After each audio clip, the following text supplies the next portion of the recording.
Hello and welcome to the weekend of Punters Guide, and a bit of a different one this weekend because it's a team event, the Shergar Cup. Okay, it's not everyone's cup of tea, but it is something different. And with the advent of the Racing League, team sports and the racing really come into focus. Jason, we have alongside us as always. Jason, we've got a Betfred sponsored card at Haydock, we've got Newmarket, we've got Group 1 over the Curragh. We're going to focus on the Shergar Cup first. I know you're ensconced in the Racing League. This is a little bit different as well, isn't it? Yeah, look, both really good. I'll tell you what, I found out a fascinating thing last night. The Racing League, good prize money on offer, same as the Shergar Cup, really good prize money on offer. The prize money for the Racing League doesn't count towards the Trainers' Championships. I was like, well, surely that can't be right. No, doesn't count towards the Trainers' Championship. The Shergar Cup, on the other hand, this counts towards the Trainers' Championship. I couldn't work it out. I've got no idea why that was or how the NTF decided that one. Very, very strange indeed. But listen, we get the boys over, don't we? We get Berzian, who comes across. He's been Andre Farb's local rider for a little bit. The Magic Man, Joe Moreira. I remember Alan Monroe said to me, he should have a £5 penalty. There's no reason he can be that good all the time. You think you've got him, and he's off and gone again. So we'll see how good the Magic Man is tomorrow.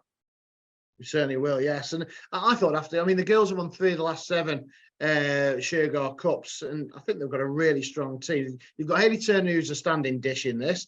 You've got Safi Osborne, who's absolutely lighting up the Racing League right now and is in red hot form. And the third member is Holly Doyle, no less. I mean, it's an absolutely fantastic side.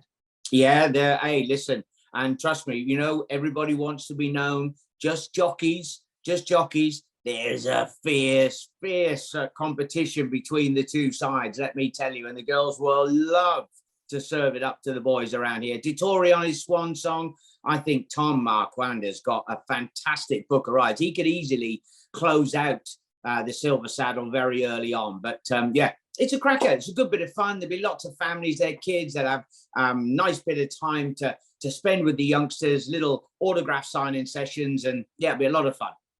It certainly will be. Let's get stuck into the action and find the winners. That's the important thing. Then we start with the dash, the 135. I thought Tiz Marv's had a great chance of retaining his title here, but I'm guessing with what you just told us that Existent and Tom Marquand may be high up on your list, but a brilliant opener. Yeah, it is a real good opener. You've got a dash winner in here. Intrinsic Bond was very impressive. He won the Great St. Wilfred. He was back to form last time for a very, very good outfit. Rogue Out Lightning, is one of 2 3-year-olds in the lineup. But Existent, he's been rattling along. Stuart Williams has got his team in good order. He'll be represented later on the card in another sprint division as well. But Existent, he gets outpaced and he stays on late in the day. Look, we've got lots of pace in here. Intrinsic Bond, T-Spirit, Michaela's Boy, they all like to push on forward. And hopefully Tom, who gets on board for the first time, can get that all-important victory on the board. Look, he's going to be reasonable odds. Don't know whether he's quite sneaky to double digits, but he's certainly a big price for a horse who's in consistent form.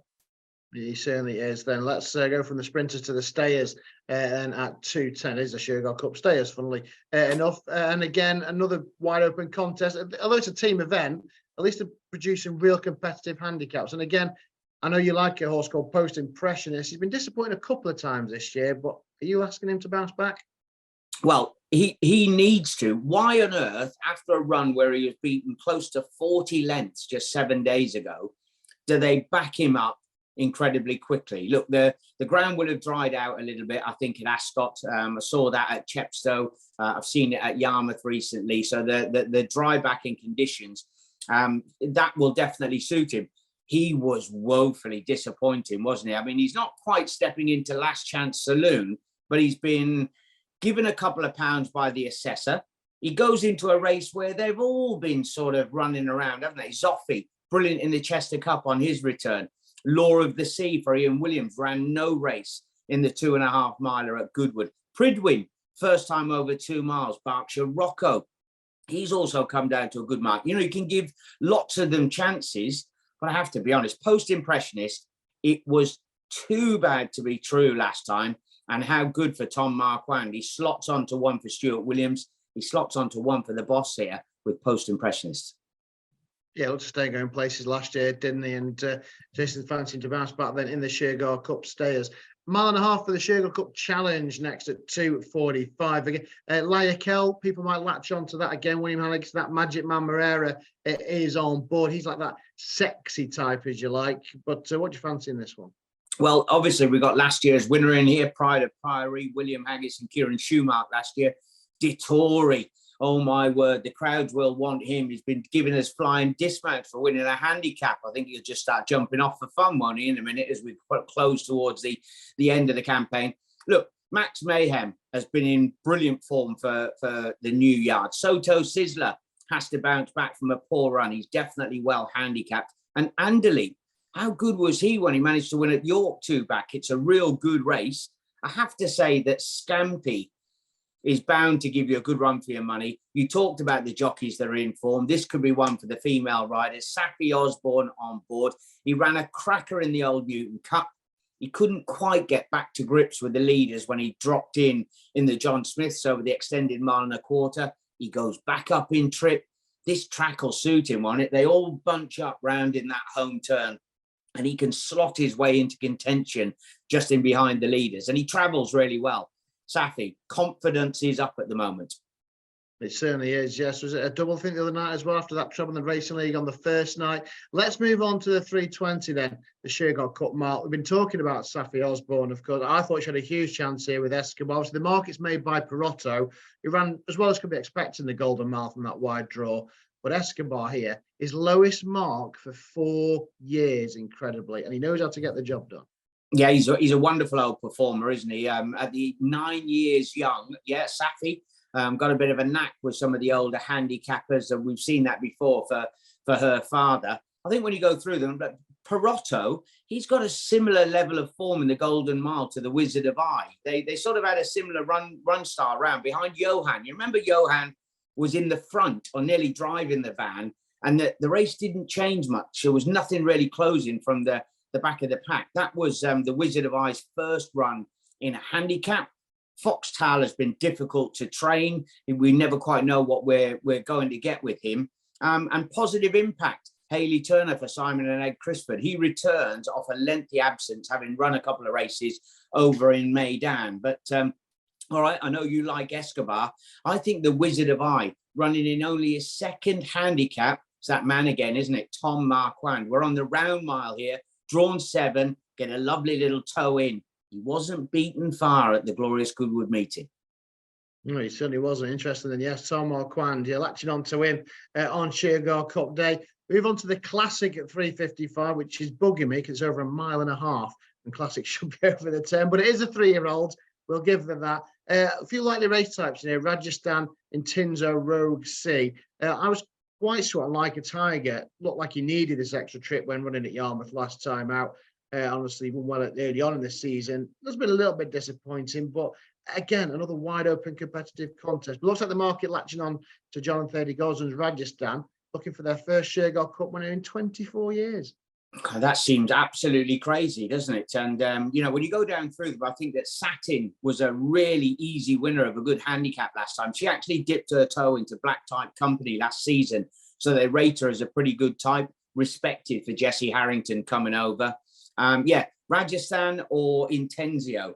You have a look back at both of their runs. Rajasthan, his win was pretty impressive. The front two fairly zipped away at Salisbury and got the better of that argument. It's a guess, isn't it? Everybody is latching on to the form of last year when he was behind Cicero's Gift. We know how much he's improved. That doesn't always equate, does it? And you've got to take what's in front of you, or that's what the handicapper has assessed him on anyway. For me, like a Tiger, for all the world wants the extra 1/4 mile, Hayley Turner, all the other jockeys, in fact, were put in their place by a brilliant front-running display by Frankie Dettori at the Racing League at Yarmouth last time when he won on Cumulo Nimbus. I think that like a Tiger, after rearing at the gates, slowly away, still managed to get into contention and was put in its place. Basically, Dettori controlled things. I really think he's the best on the card, if I'm being honest, because everybody will focus in on the Gosden runners. This lad's got a massive amount of untapped potential. Who'd he get? Sappy Osborne. She'll be chasing hard on Tom Marquand's tail. Interesting. Yeah, like a Tiger, unanimous then. In that Classic, We end with a sprint, the 4:30, and arguably the horse of the year so far is this Quinault for Stuart Williams. What a winning run this one has been on. Does it end here? Well, £38 he has climbed in the handicap. Oh my word, he'd be like a cash machine if only we could go back, couldn't we? And just see him running off 59. The climb's been tremendous. The sniper gets on board. I could make a case for Battle Dubai, who basically put up a huge performance when winning at Newcastle last time, was caught in a bit of a pocket, got out, flew home late in the day. I go through the others. I don't think they're good enough. I want to shy away from Quinault because he's short on the card, but I'm also rooting for Stuart Williams and the owners. They've had a brilliant run with him. The second has come out and won a French listed race the other day, bolted up. It's rock solid form. Why won't he go in again? Yeah, he certainly could. I think without Conor Plannis's claim, he's up 12, I think, here. But yeah, he's defined it before. He goes from strength to strength. So that's a Shergar Cup sorted. Tom Marquand for the Silver Saddle? Yes, I think so. I think he could get it, he could close it out early on if he was to get a couple of winners, higher placed efforts, and he's got a strong book of rides. Admittedly, Saki Osborne is having a brilliant run. She does have a strong hand. You're right about thinking whether the overall, maybe the girls could have a good points scoreboard on there. So yeah, Hayley, Holly and Saki, they'll be tough. Certainly will be. Right, let's head up north then to Haydock. And obviously 6 days ago, it was the Sunday series there on real heavy ground. It has been drying out. So we start with a 2:25. It's a mile handicap. The draw quite important here. 15 runners with sudden ambush out. And there's two hat-trick seekers heading the market. Isle of Jura and the unbeaten Poet Master. Yeah, Isle of Jura, they've got a few quid out of this one, haven't they? They managed to land the gamble at Newbury. They did exactly the same last time at headquarters. That was off 83. The assessor has had his say, hasn't he? He's been put up to 97. That's a fair old hike. I know we won with any amount in hand, but he'd be high on plenty of lists. Got the old favourites in here, haven't you? Helm Rock. I think that he's dropped down to a particularly fair mark. But Dorgan, I followed him a couple of times and he's attracted quite a bit of support. I don't think things have fallen into his lap just of yet. So I think he's a bit better than what we've seen. But Poet Master, I'm loath to go for a horse who's just had 2 runs in a big handicap like this. But the last win, he carried a £7 penalty. He didn't turn that well. He danced around in front. He didn't really know what was required. And then the final furlong was when he opened up to win by a wide margin. I don't think that 92 is anywhere near his ceiling. I think it's going to be a good afternoon for Carl Burke and the team, and Poet Master could easily make it 3 in a row. Yeah, maybe he's not been overburdened. He's doing that very easily, didn't he, on second start for Carl Burke. Sam James keeping the ride as well. Clifford Lee is on a Bedorgan there.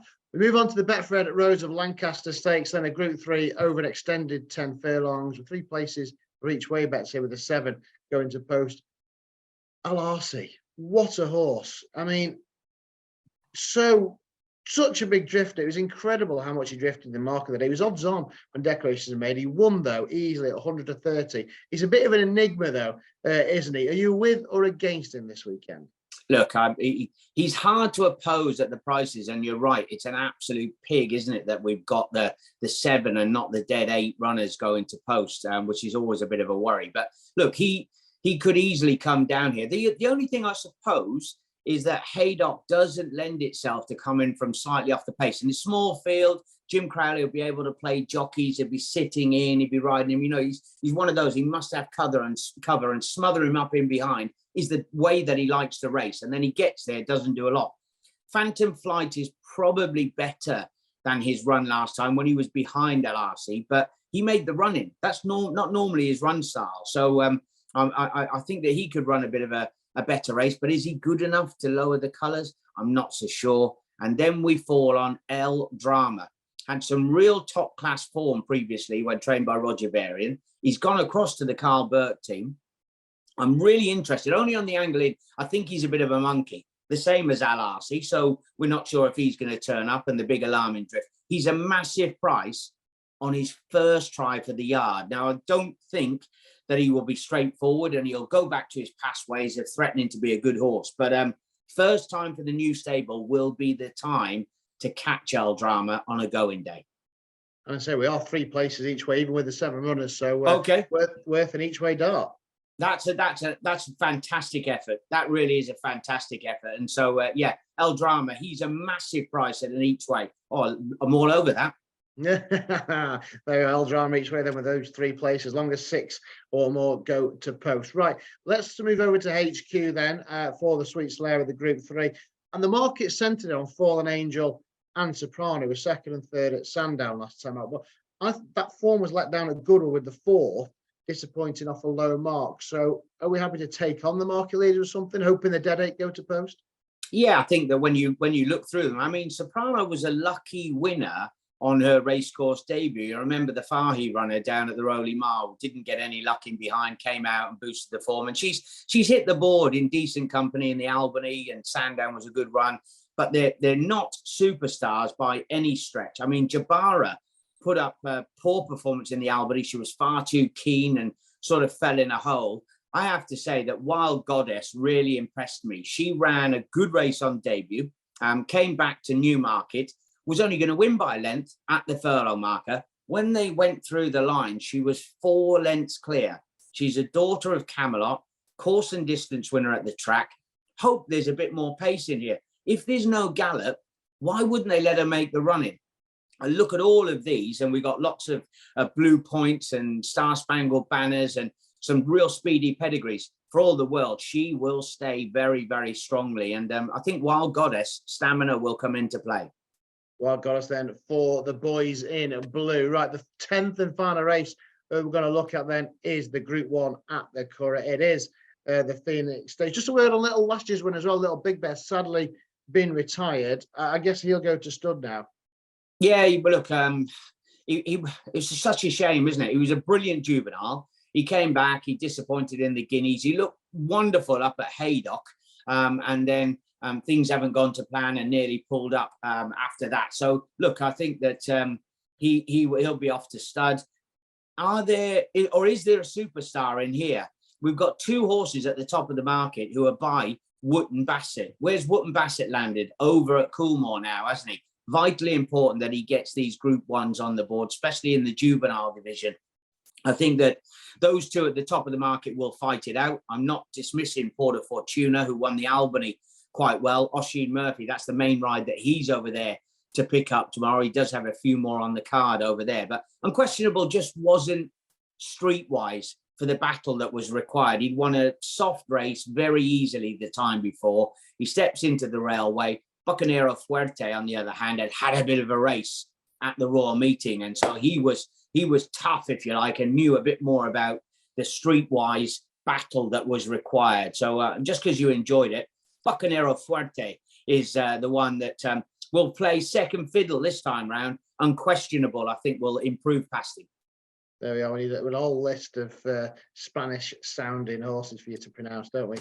Going forward, Bucanero Fuerte then to uphold that Railway Stakes form with Unquestionable. Right, an absolute ruck of races we've looked at then, Jason.